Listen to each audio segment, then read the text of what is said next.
Assalamualaikum warahmatullahi wabarakatuh. Warga Muhammadiyah khususnya di Kabupaten Cirebon yang saya hormati. Pada kesempatan ini saya akan menyampaikan hal terkait instruksi pimpinan pusat Muhammadiyah tentang kebijakan bahwa sholat id kita di rumah, tidak di lapangan dan atau di masjid. Perlu kita sadari bersama bahwa sesungguhnya Muhammadiyah itu mempunyai visi, yaitu membangun, menciptakan, menggerakkan kita, masyarakat, menjadi masyarakat yang sebenar-benarnya.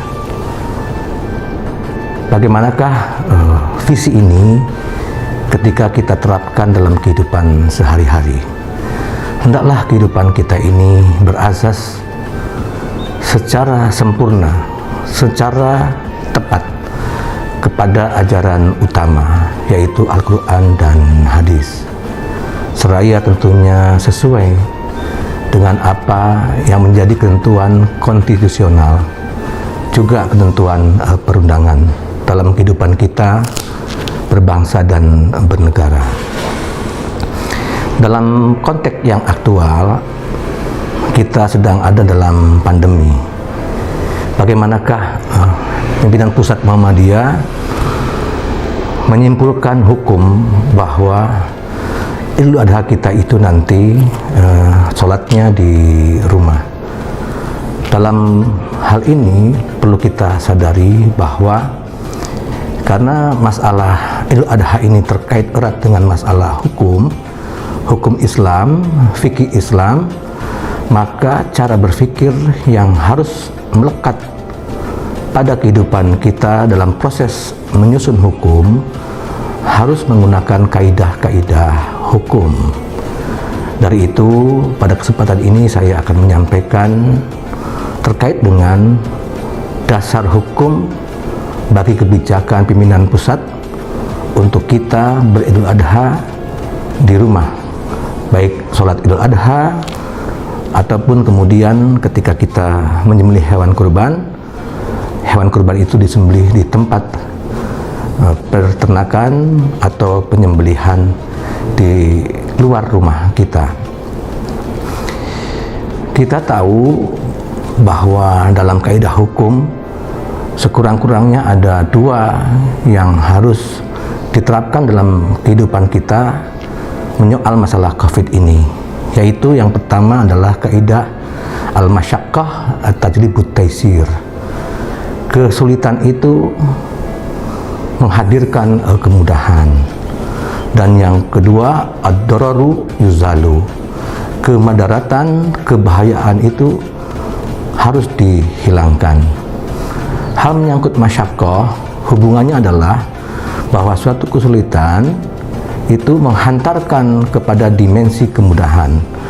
Adapun menyangkut masalah darurat, hal yang membahayakan, maka akan menimbulkan sesuatu yang diharamkan, maka dibolehkan. Masyaqqah itu ada dua, ada masyaqqah mu'tadah dan ada masyaqqah ghairu mu'tadah. Masyaqqah mu'tadah itu artinya adalah kesulitan biasa. Adapun masyaqqah ghairu mu'tadah adalah kesulitan yang tidak biasa. Akan halnya kita beraktivitas kehidupan sehari-hari seperti mencari nafkah, maka pada umumnya pencari nafkah itu bertemu dengan kesulitan. Jadi kesulitan saat kita mencari nafkah tidak disebut sebagai masyaqqah ghairu mu'tadah, tapi disebut sebagai masyaqqah mu'tadah. Apabila kita mempertahankan hidup sebagai suami misalnya dengan menjadi kuli kasar lalu bertemu dengan Ramadan, maka sesungguhnya menjadi kuli kasar ini tidak menghadirkan kebijakan hukum padanya untuk meninggalkan puasa atau mendapatkan rukhsah menggantinya di hari-hari di luar puasa Ramadan. Kenapa? Karena mencari nafkah itu adalah satu kesulitan yang umum. Tetapi jika mencari nafkah dengan menjadi kuli kasar, pada saat dihubungkan dengan pelaku, di mana pelaku itu adalah orang yang sudah renta, tua, padahal dia mungkin bertemu dengan sehari-harinya antara sakit dengan tidak sakit, maka menjadi kuli kasar ini menjadi berbahaya pada dirinya. Disitulah kemudian dia boleh mengambil rukhsah. Bahkan puasanya tidak diganti di hari-hari di luar bulan suci Ramadan, bisa diganti dengan membayar fidyah. Nah, kita bertemu dengan suasana yang sifatnya hampir bisa mengancam jiwa. Bila kita sholat berjamaah, maka sholat berjamaah ini bisa memberi ruang yang luas bagi kita terpapar COVID-19. Dalam tataran fakta yang dilaporkan kepada Muhammadiyah, bahwa kehidupan berjamaah di masjid itu ternyata lebih sering terlihat tidak mentaati protokol COVID-19. Kemungkinan kalau kita sholat Idul Adha di masjid atau di lapangan akan seperti halnya apa yang sudah berkembang di masyarakat, yaitu karena tidak taat protokol akan membahayakan kita. Sedangkan jika konteks bahaya itu menjadi term yang paling aktual, maka sesungguhnya kaidah fikih la ad-dararu yuzalu, bahaya itu harus dihilangkan, berperan dalam konteks ini, di mana kita akan bertemu dengan bahaya dan bahaya itu harus dihilangkan. Kaidah fikih ini diilhami oleh hadis Nabi SAW, la darara wala dirara. Tidak boleh ada bahaya dan tidak boleh berbuat bahaya. Jika kita sholat di masjid atau di lapangan di Idul Adha nanti, maka kita berarti mengadakan bahaya, karena prinsip penyebaran COVID itu adalah tidak mentaati protokol. Lalu kemudian kita pun menjadi orang yang membahayakan orang lain. Mungkin ada pertanyaan bahwa kita akan mentaati protokol saat nanti Idul Adha di lapangan. Sungguh bahwa dalam kaidah fikih lain dinyatakan darul mafasid muqaddamun ala jalbil masalih. Dalam sholat berjamaah Idul Adha di masjid maupun di lapangan ada maslahat, tetapi bertalian dengan madarat. Hendaklah kita mendahulukan supaya tidak terjadi kemadaratan daripada maslahat dari itu. Muhammadiyah menyimpulkan sebaiknya sholat Idul Adha itu di rumah. Dan ketika kita ada di rumah, tentu ada pertanyaan, apakah ada dalilnya? Dalilnya adalah sistem berpikir hukum yang saya terangkan tadi. Kita menggunakan pola kolaborasi dalam menyimpulkan kepastian hukum menggunakan kaidah-kaidah fikih. Kenapa kaidah-kaidah fikih yang dipakai? Karena kita bertemu dengan objek ubudiyah secara konteks hukum. Bagaimana kebenaran melaksanakan ibadah di rumah? Itulah kemudian kita menyebutnya dengan dalil al-masyaqqah tajlibut taisirah. Masyaqqahnya adalah masyaqqah ghairu mu'tadah, yaitu sesuatu yang menyulitkan tetapi kemudian bertalian dengan masalah penyelamatan jiwa, sehingga kita boleh mengambil rukhsah sholatnya di rumah. Apakah nilainya sama sholat di rumah dengan di masjid dalam hal pelaksanaan sholat Idul Adha?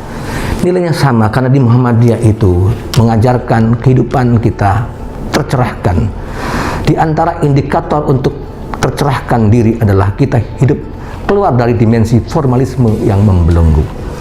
Sesungguhnya ketika kita sholat seperti lazimnya sholat Idul Adha di lapangan atau di masjid, itulah wilayah-wilayah yang sifatnya formal. Bahkan menyembelih kurban pun adalah ubudiyah formalis. Kendati pun kita sholatnya di rumah, kita bisa mengambil substansi daripada misi Idul Adha. Misalnya kita hidup meninggalkan cinta kita dari yang lainnya. Dalam arti lain, tidaklah di Idul Adha itu kecuali kita membangun insyaf diri, yaitu bahwa cinta kita kepada Allah Subhanahu wa Ta'ala, akidah kita segala-galanya daripada yang lain. Yang kedua, ketika dihubungkan dengan penyembelihan kurban, berarti kita menghilangkan jiwa-jiwa kebinatangan yang adalah jiwa nafsul mutmainnah.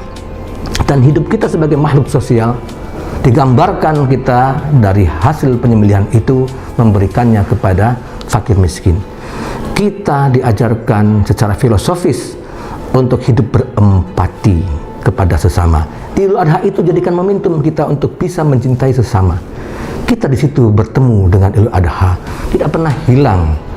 Adapun jika kita merasa bahwa tidak enak Idul Adha di rumah, sholatnya tidak di masjid atau di lapangan, itu adalah wilayah perasaan, bukan wilayah hukum, wilayah yang sangat subjektif, tidak bisa dibenarkan dengan kaidah-kaidah fikih, dan hukum tidak bisa dibangun oleh kebutuhan subjektivitas, tetapi kebutuhan yang sifatnya terkait dengan sistem hidup. Apakah ia menyangkut hal yang merugikan diri sendiri ataukah orang lain? Apakah ia menyangkut persoalan penerapan apa yang sudah diajarkan oleh agama ataukah tidak? Dan saya kira apa yang telah diputuskan oleh pimpinan pusat Muhammadiyah sudah sangat tepat, dan kita insya Allah berada di dalam masyarakat yang divisikan oleh Muhammadiyah, yaitu masyarakat yang sebenar-benarnya. Dari itu saya sebagai Ketua Pimpinan Daerah Muhammadiyah Kabupaten Cirebon mengajak kepada segenap masyarakat Muhammadiyah, terutama pimpinan cabang, pimpinan ranting, untuk melaksanakan Idul Adha salat di rumah dengan keluarga masing-masing. Menyangkut masalah kaifiah bisa dibuka fikih COVID-19 atau instruksi PP yang terbaru bertalian dengan Idul Adha. Nasrullah wa fathun qarib.